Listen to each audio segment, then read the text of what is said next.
This car is a little bit different for me. The GT3, I've been quoted saying the GT3 is the mechanical or the engineering embodiment of what I aspire to be as a human. The M3 is what I feel like who I truly am. And I believe Obsessed Garage is the business embodiment of who I am, and this car is largely responsible for that. It's led me to the forum, it's led me to meet people, it's led me to get out of my comfort zone, it's led me to the track, it led me off the track, it led me into detailing, it led me into chasing a pressure washer, a garden hose, a wheel cleaner, a wax. It led me into, it's the first car that I coded. It's the thing that sort of started it all for me. It's the car that explains it all in one thing.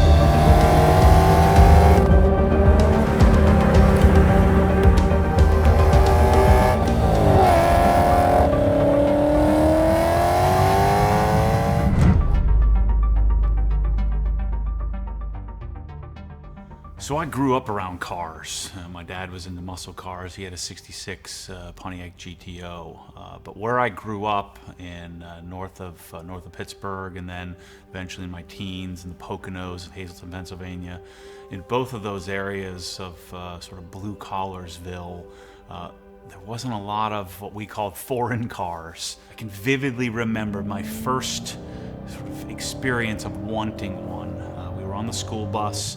I was probably 13 or 14 at the time, and I felt that bump in my chest from somebody who had a really awesome system. And I looked out the window, my head whipped around, we all looked out the window, me and several of my buddies, and we saw a green 318 Ti. I didn't know what it was at the time, but I asked my friend Marvin, who knew a lot about BMWs, and I said, "What is that?" He said, "Oh man, that's a 318 Ti with a system." And that's my first real vivid memory of wanting a BMW. Someday I'm gonna get a BMW. It took until I went to college on the main line of Philadelphia. I went to Villanova. I eventually got a job at a car stereo shop. So I started to encounter more German vehicles. I remember vividly, it was a convertible automatic M3. And I got to drive the car from the stereo shop door to a parking space about 80 feet away, and it changed my life forever. I knew not only did I want a BMW, but I wanted an M3.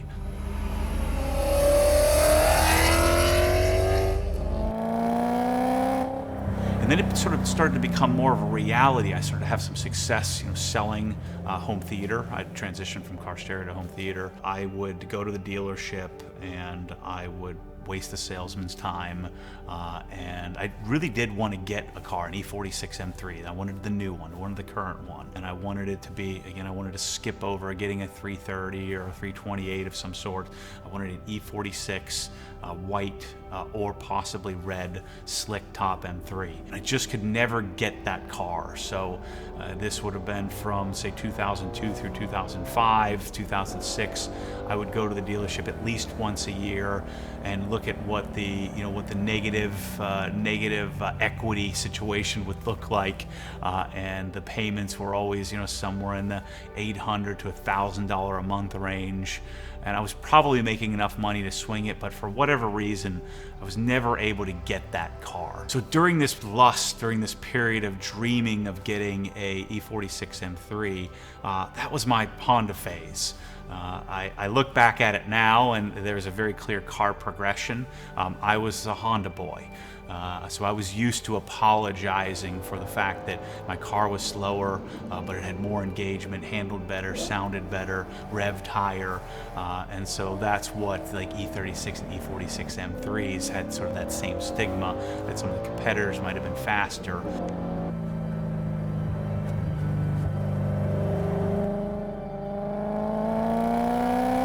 I wasn't fortunate enough, and I just didn't take that leap of faith. I never got one. So I did Civic to S2000, back to Acura RSX Type S, back to S2000. And so it took me until 2010 when I changed careers from selling, home theater. But an M3 still didn't seem feasible. The E92 had come out. I lusted over that car. I went and saw the white launch car at Fields BMW dealership in Orlando, but it still was out of reach, I thought. And so instead of ordering an M3, I ordered a B8 S4. And I went through that whole build process, and I had a picture of what it would look like. And I ordered a Sepang blue, which was an R8 color on the Audi exclusive palette. I got a call from the Audi dealership that there were so many individual colored S4s ordered that they were pushing all of the production of these down to the end of the production line, and that my ordered car was supposed to be here in several months was now going to be 8 or 9 months down the road. And I remember vividly, there was a video, and I can't find this video today, I swear it exists. There's a video from Top Gear with Jeremy Clarkson driving a 2010, I guess it would have been a 2011 model year M3 competition package in frozen silver, and he was driving around the Top Gear track against a B8 Audi RS4, which of course we couldn't get here in the US. And the competition package annihilated the RS4. Now, I had an S4 on order, and it was at that moment I realized I don't need navigation, I don't need premium sound, I don't need full leather. I just want an M3.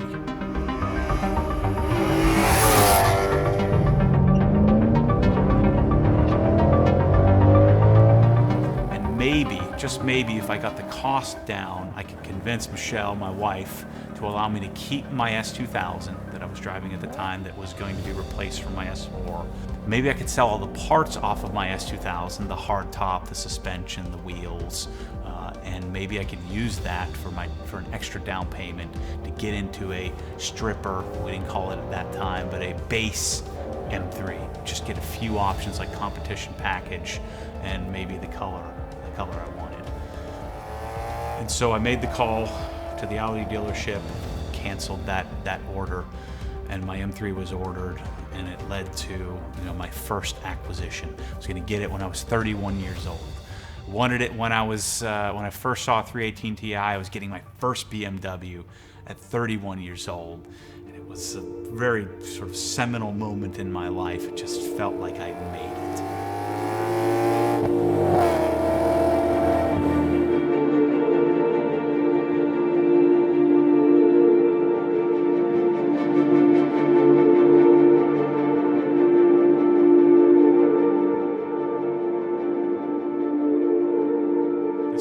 Very important. This was the culmination of all the work that I'd done, all the things that I'd chased. Even though I was going to have a substantial monthly payment, I want to say it was like right at $1,000, maybe even $1,100 a month, which was substantial at the time.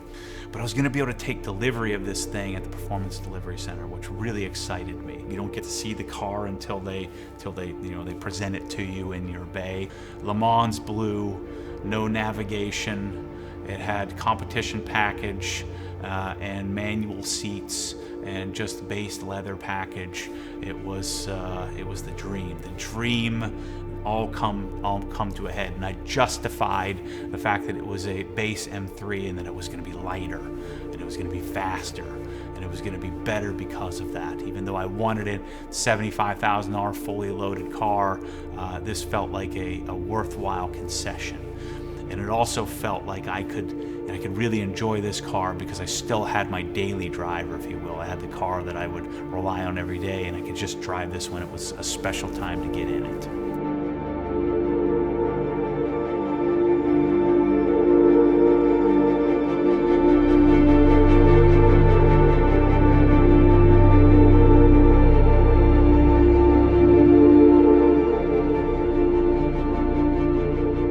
That car, I will say, I loved it more than I should have. In fact, I loved it so much that it sort of hurt a lot of the experience of what ownership and what I believed or what I thought owning an M3 would feel like and what it would be like.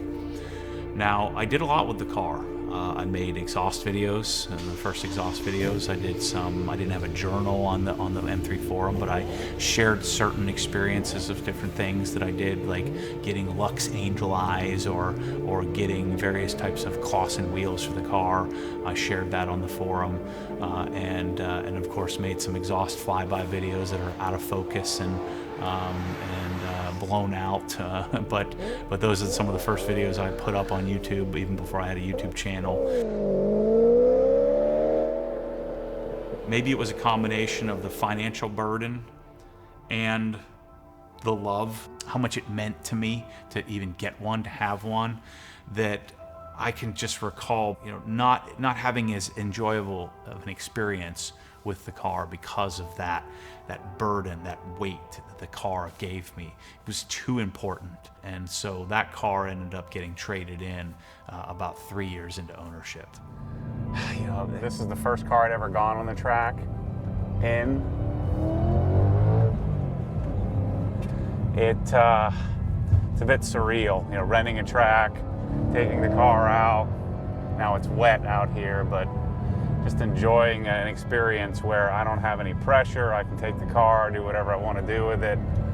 Just enjoy a day out on some pavement with a car that I love.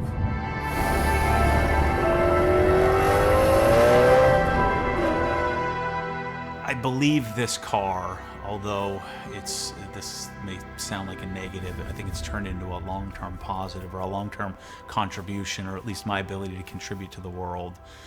In 2014, I made the decision to buy a Carrera S. The M3 was going to have to be sacrificed for what I believe to be my natural car progression, and that was into a 911. And remember, I love this car so much, and yet I was willing to sacrifice it. And I think, looking back now, part of the reason I was willing to sacrifice it is because I loved it too much.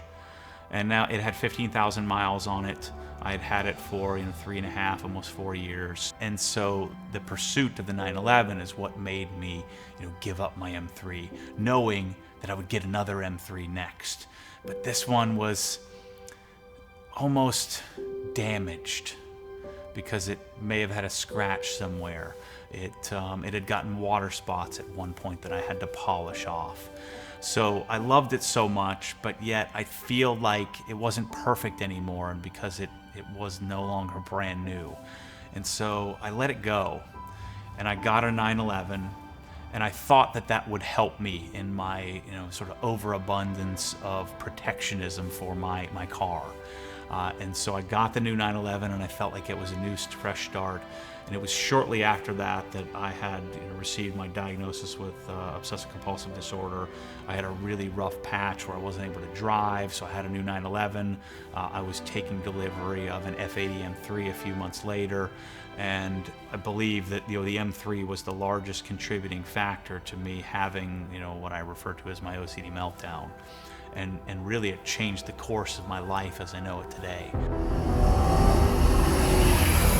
I thought that I was going to become a track guy, that this is going to be my thing. That I was going to spend all my days and all my time and be going to weekend track events. And what I realized is that when I took it there, I loved the darn car way too much to do that to it, even though that's what it's meant for.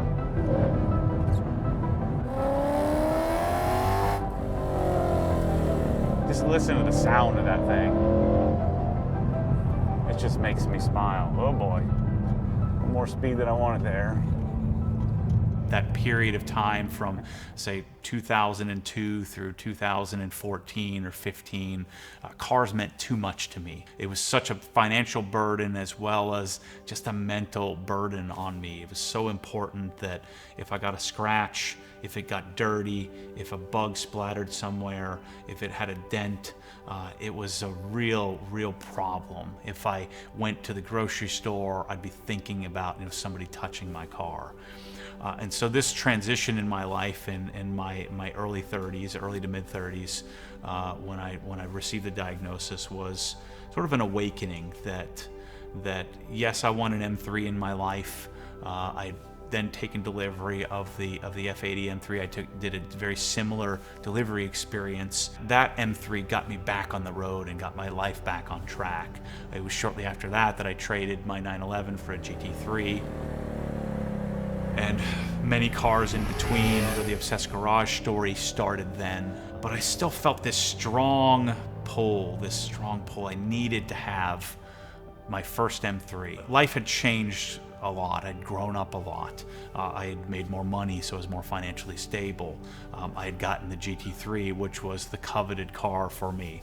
But because of this life-changing experience, I felt like at a certain point, I'd transitioned from the F80 to a GT350, but it wasn't my first BMW. It wasn't an E92. And so I started the process of chasing down another one, and that's the one that you see in the video here today. I wanted a car that was very similar. I wanted no double hump, or no hump. I wanted no navigation. I wanted manual seats. I basically wanted the car that I only bought because I was trying to keep the price down. And my friend Mike found me one, 30-something, like 33,000 miles. Le Mans blue, the same color that I'd ordered, the same color I had in the past, competition package. It was a 2013, the model year, the best model year of the car. The only caveat was that it had been in some sort of collision. And so there was a painted hood, painted front bumper, which afforded the new owner to put a Euro front bumper on it, and a trunk. And naturally, you know, I've evolved, but I still didn't want a car that had seen some sort of damage. So Mike was kind enough to jump on a plane, and he went down and looked at the car. He put eyes on the car and said, "Hey, look, I'm as insane as you are. I would buy this car." And so I bought it. And I tell you what, this car, I believe, is the main reason why, you know, Obsessed Garage exists today.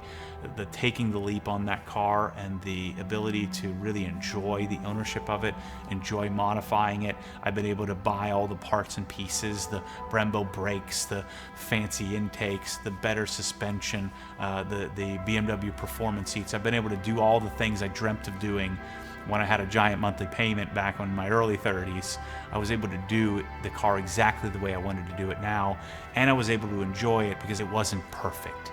It was sort of beyond what I would have classified as perfection. And I tell you what, that experience has really changed my life. It's changed my life on, you know, building products, and it's changed my life on just having relationships with people, and it's changed the priorities in my life, and having cars be that thing that was so important that I would ruin relationships and move heaven and earth just to make sure that that car was clean and perfect. It just became too much of a burden and took away the enjoyment. And so this second go around of basically the same car, it's not the same one as the one that I traded in, but basically the same exact car, has been such a joyous experience.